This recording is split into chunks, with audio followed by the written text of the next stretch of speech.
médico, de desarrollo, de conducta, lo que primero que debe uno de preguntar es qué edad tiene el niño, qué edad tiene el niño.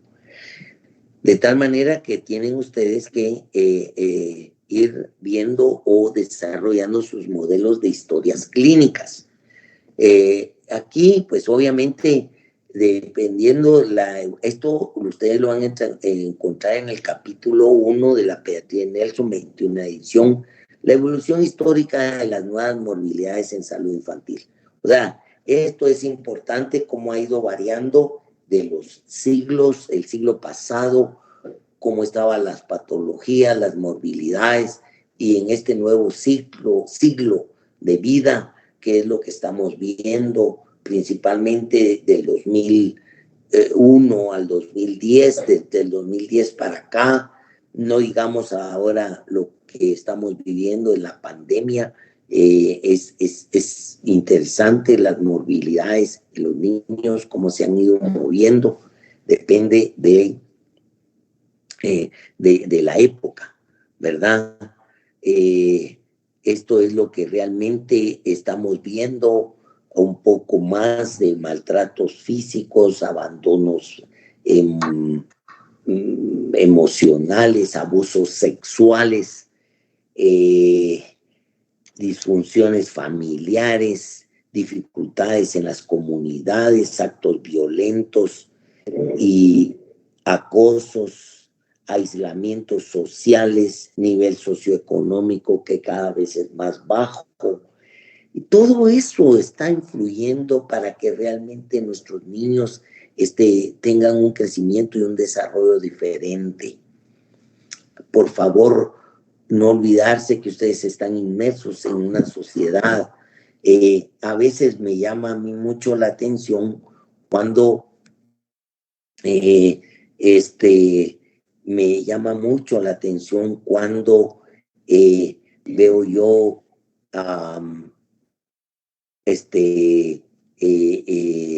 la forma como universidad estatal a veces no le ponemos atención y logramos compartir, porque a veces más nos interesa un laboratorio, una tomografía, una resonancia, y si ustedes se van a ir dando cuenta, es lo que menos necesitamos. O sea, necesitamos más compartir, más comunicación y más entretenimiento en la historia clínica, en las evaluaciones de cómo está el desarrollo. Tienen que leer mucho la pediatría de Nelson para entender qué pasa con un niño de 9 meses, de 1 año y medio, cuáles conductas empiezan a preguntar los padres cuando empiezan a decir sus primeras palabras, cuando empiezan a tener ciertas habilidades motoras gruesas, motoras finas. Entonces, es todo ello. Realmente ustedes lo van a ir entendiendo cuando vayan leyendo sus capítulos en la pediatría de Nelson. Obviamente yo tengo muy abierto mi teléfono, mi WhatsApp. Si ustedes tienen alguna duda, doctor, fíjese que necesito, mándeme mensajes en la misma plataforma Módulo. Ahí están todos matriculados, pueden escribirme. O ustedes quieren que yo les envíe literatura, ¿verdad? Este es un mundo dinámico, continuo, como puse entre mis objetivos. Siguiendo con el mensaje del día de hoy. Doctor, buenas tardes. Buenas tardes, ¿sí? Disculpe, fíjese que no se mira la presentación. Y ahí, perdone. Ahora sí, doctor. Sí, doctor, no decía. Fíjese que la saqué, yo la saqué tratando de que me miraran. Pero ya ven mis diapositivas, ¿verdad? Sí, doctor. Muchas gracias. Ya, doctor. Entonces, miren, regresando a la anamnesis que deben ustedes hacer, es prácticamente hacer la redacción con letra clara, siempre ver la fecha, la hora, de en qué momento ustedes están haciendo el interrogatorio. ¿verdad? No olvidar, estos datos son importantes, que los llenen, siempre tienen que llenar, y sobre todo en pediatría, nombre de la persona que lo envía, nombre y ocupación del padre y de la madre, el número de teléfono, donde trabaja, esos son datos importantes que usted tiene que tener presente. Y sobre todo, entonces, entrar al motivo de la consulta. Miren, importante, en pediatría, el motivo de consulta es algo rápido, corto. Tos de tantos días de evolución, diarrea de tantos días de evolución. Es importante el síntoma principal y cuánto tiempo tiene de estar enfermo. Y luego viene la historia tratando de describir progresivamente cómo ha ido el orden de la aparición de los síntomas o de los signos, ¿verdad? Siempre y describiendo bien si ha usado algunos medicamentos o no. Finalmente tienen que describir en todas las historias, en toda la descripción del historial, cómo está su tránsito urinario y el tránsito digestivo. Eso voy a ponerle mucha atención a las historias cuando las revise. Cuando el niño es lo más pequeñito posible, tenemos que entrar a ver antecedentes perinatales. ¿Y qué es el periodo perinatal? Ese es un término nuevo para ustedes. El periodo perinatal significa desde las 24 semanas de edad gestacional hasta los 7 días después de vida. ¿Entendieron eso? De 24 semanas de edad gestacional hasta 7 días después de vida. ¿Entendieron? Perdón. Sí, doctor. Sí, doc. Sí, doctor. Muy bien. ¿Entendieron? Sí, doctor. Sí, doc. Sí, doctor. Gracias.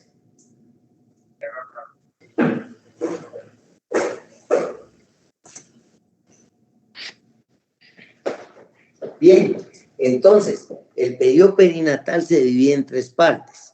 Cuando ustedes hacen el historial prenatal, ¿verdad? Tienen que hacer el historial prenatal. Esa es la primera parte del periodo perinatal.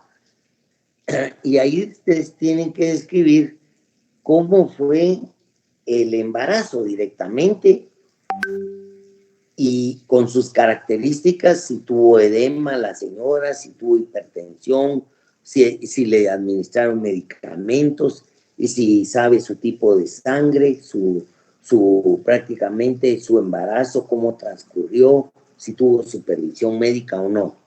Y la otra parte de los antecedentes perinatales es el parto. O sea, si el parto fue institucional o fue en la casa, si le realizaron cesárea, si reanimaron a ese niño con sus propias palabras, puede explicar la mamá. Y finalmente la otra parte de los antecedentes perinatales es qué pasó en los primeros 7 días de vida, si le dieron un ingreso rápido del hospital o no. Esto en sí, vuelvo a repetir, conlleva antecedentes perinatales, que es de las 24 semanas de edad gestacional hasta los 7 días después de vida del niño. Tenemos que ver dentro de los antecedentes cómo ha sido el crecimiento y el desarrollo. De hecho, vamos a hablar el otro miércoles de crecimiento y desarrollo, ¿verdad? Entonces tienen que preguntar cuántos controles, cómo ven esa cartilla, de cómo ha ido el peso del niño, cómo ha ido el desarrollo, en qué momento sostuvo la cabeza, sostuvo el tronco, se paró, caminó, empezó a decir sus palabras. Eso es en la parte del desarrollo.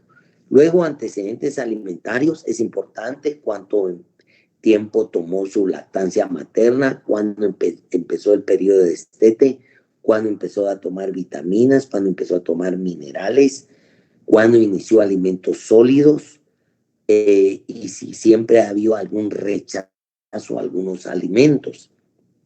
Otro antecedente importante es de vacunación, que también lo miraremos vacuna por vacuna, ¿verdad? ¿Qué pasó? Que le puso su dosis completa de tosferina, de polio, de tétanos, de hepatitis B, de varicela, de hepatitis A, de rotavirus, de la gripe. Todo ese esquema de vacunación importante que ustedes tienen que preguntarlo como antecedentes. Antecedentes patológicos, por supuesto, ha tenido hospitalizaciones el niño, ha tenido infecciones, de qué tipo, lo han operado, se ha lastimado de algo, se ha necesitado algún tratamiento por traumas de cráneo, de miembros superiores o de miembros inferiores. Importante conocer la historia de la personalidad, si el niño ya controla sus hábitos de defecación, sus hábitos de la vía urinaria, o si todavía no los controla, qué está pasando en cuestiones de hábitos. Y entrar a hablar de antecedentes familiares, ¿verdad? Importante, toda la familia padece alergias. ¿Cómo está el estado de salud de la familia? ¿Verdad? ¿Cómo está el estado de salud del papá, de la mamá, prácticamente de los tíos, con quién convive el niño, cómo han estado las enfermedades, ¿verdad? Porque acuérdense que muchas de las enfermedades hereditarias pues se logran capturar dentro de los antecedentes familiares. Antecedentes socioeconómicos, ¿cómo está la familia? ¿Cómo está el nivel educativo de la familia? Es importante. ¿Qué nivel educativo tienen los padres? ¿Verdad? Hasta ahí estamos hablando del historial. Dejé de compartir pantalla y quisiera ahora platicar con ustedes. ¿Tienen dudas sobre los antecedentes que van a escribir en un historial de niños?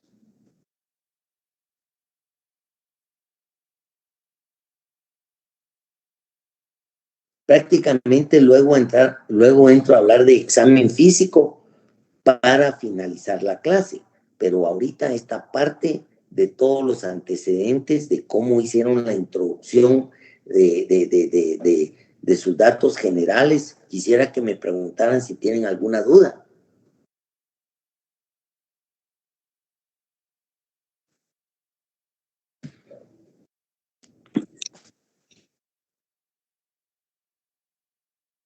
No, doctor.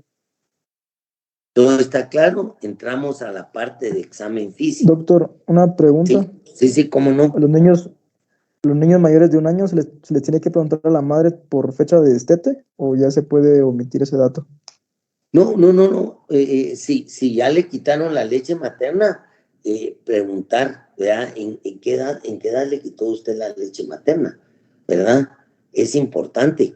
Acuérdense que la desnutrición en los niños aquí en Guatemala, los dos grandes datos que se tienen es introducción de alimentos y destete.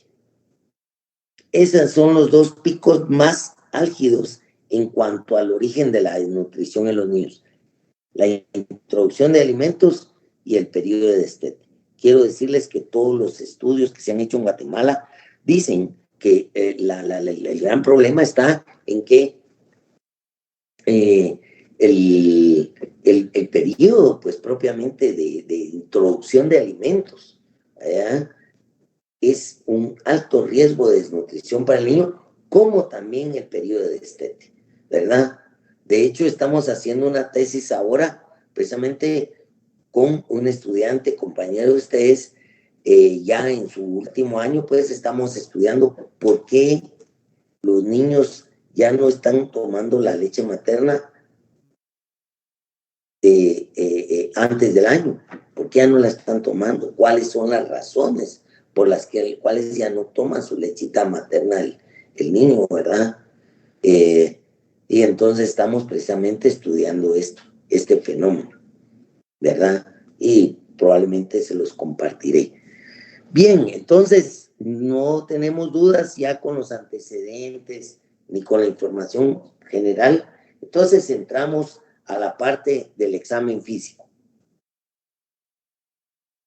Entramos a la parte del examen físico.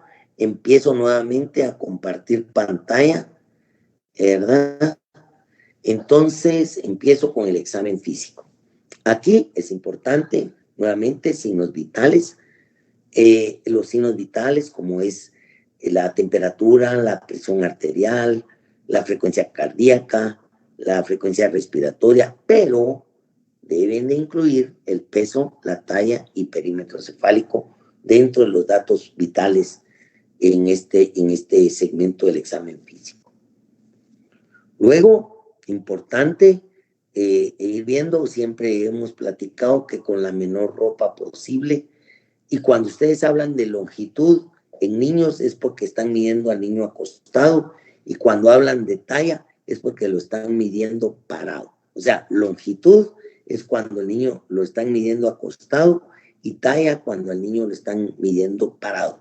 Asumo que ustedes no van a decir que el recién nacido de 10 días tiene una talla de 50 centímetros, porque estaría asumiendo que lo están midiendo parado, ¿verdad? Entonces dicen ustedes, la longitud es de tal o cual, ¿sí? Perímetro cefálico, importante, ¿cómo hacerlo? Pueden examinar a un niño en brazos de la madre, no hay problema. Pueden examinarlo como en brazos de la madre, no hay problema, ¿verdad? Examinarlo y que la madre lo tenga abrazado, no hay ningún problema. Es una forma de hacerlo. Podríamos ir viendo entonces si es un recién nacido grande o es un recién nacido pequeño para su edad. Este es un niño recién nacido grande, puesto que es hijo de madre diabética, y este es un niño pequeño, los dos recién nacidos. Obviamente aquí el antecedente perinatal es importante, madre diabética y madre hipertensa, ¿verdad? Madre hipertensa y madre diabética. Vieron cómo la patología de la madre repercute sobre el producto. Es una forma de cómo palpar el vaso. Un niño que está muy coloradito no está bien, es un recién nacido. También los colores influyen, está muy pálido, o está muy rojito, o está muy amarillo. Las famosas manchas mongólicas que la van a leer ustedes en la pediatría de Nelson, que son manchas normales prácticamente, ¿verdad? Pero que algunas madres se asustan al ver el color azulado de la espalda de sus niños, ¿verdad? Este niño con cambios vasomotores, pero es básicamente normal. El niño de Arlequín también lo van a leer ahí en la pediatría de Nelson.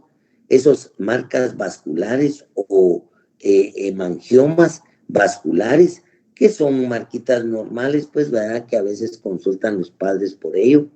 Este eritema del recién nacido es normal también, no es que esté desarrollando alguna infección.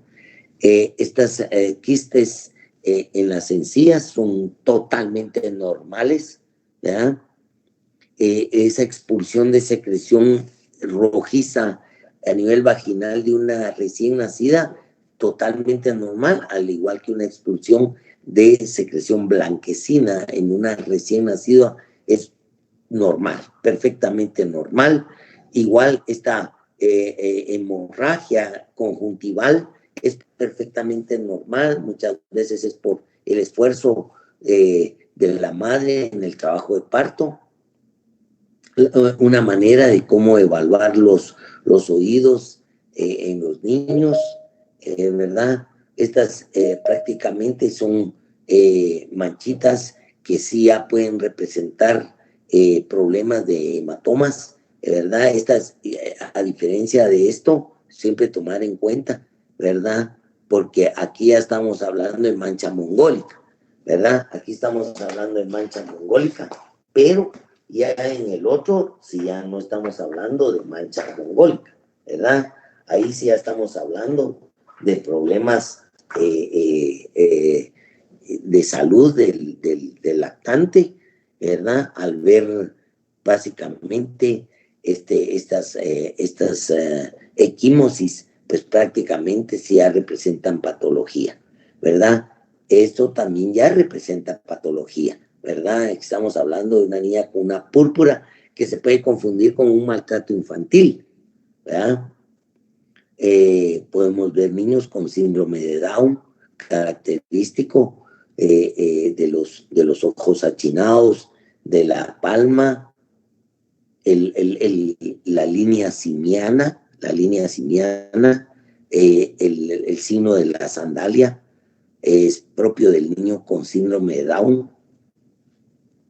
Esta es otra patología, el síndrome de Williams, que realmente pues tiene algunas características como la quijada un tanto pequeña, este niño que tiene sus párpados un tanto caídos, ¿verdad? Que es el síndrome del niño hipotónico.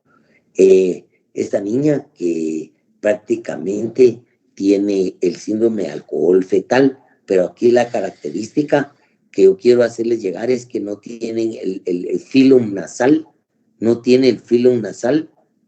Pueden ver que no tiene filum nasal. O sea, solo con verle la carita, ustedes ya están, digamos, describiendo las patologías, ¿verdad?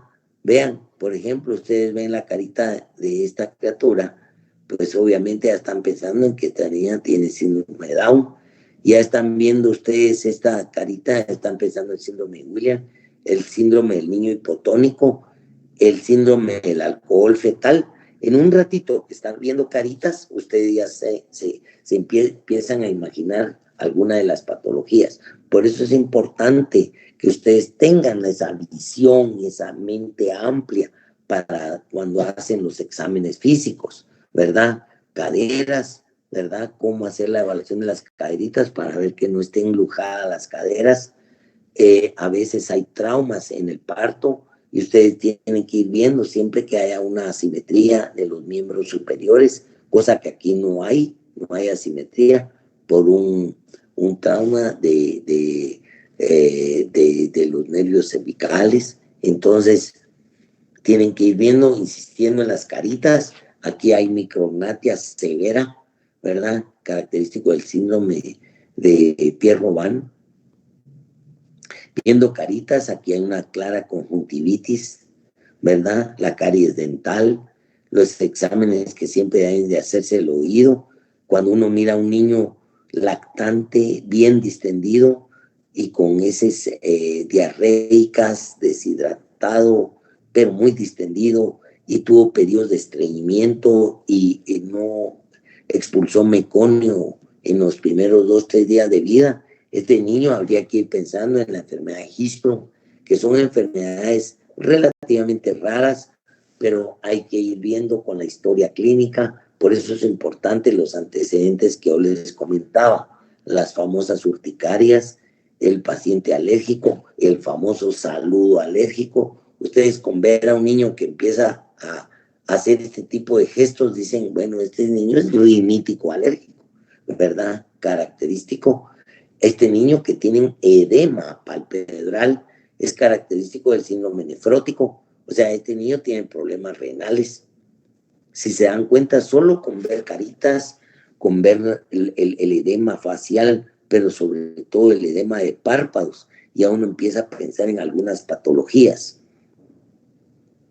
El edema escrotal, que es característico también del síndrome nefrótico, ¿verdad? La parálisis facial, que es de las características que uno, al ver las caritas de los niños, cuando uno empieza a revisar y hacer exámenes exhaustivos con buen historial, pues empieza uno a hacer diagnóstico de patologías como estas que yo les estoy demostrando. Siempre revisar los aparatos reproductores porque encontramos hernias, encontramos testículos no descendidos, encontramos hernias inguinoescrotales, encontramos testículos no descendidos, importante, torsiones de testículos. Cuando vemos también problemas ortopédicos, ¿verdad? Pie plano, el genovarum, el genovalgus, y sobre todo, quiero que por favor pongan atención a el periodo del adolescente, cómo van a clasificar ustedes a la parte de Tanner. Tanner que representa en mamas y Tanner en genitales, ¿verdad? Entonces es importante en que ver en qué estadio están de Tanner. Siempre cuando miren a un adolescente, pues estoy pensando en que ustedes tienen que describir su estadio Tanner, ¿verdad? Bien, hasta el momento hice un recorrido rápido de un examen físico que ustedes tienen que irle poniendo atención a algunos detalles, desde los signos vitales hasta algunos hallazgos que van encontrando en carita principalmente, ¿verdad? En el aparato reproductor. Hasta el momento, ¿alguna inquietud, alguna duda? No. Ya casi estoy terminando la clase. Perdón.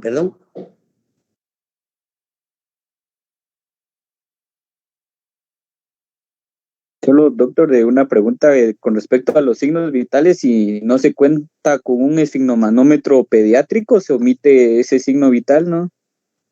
Bueno, lo ideal sería que el estudiante de medicina tenga sus esfigmos pediátricos.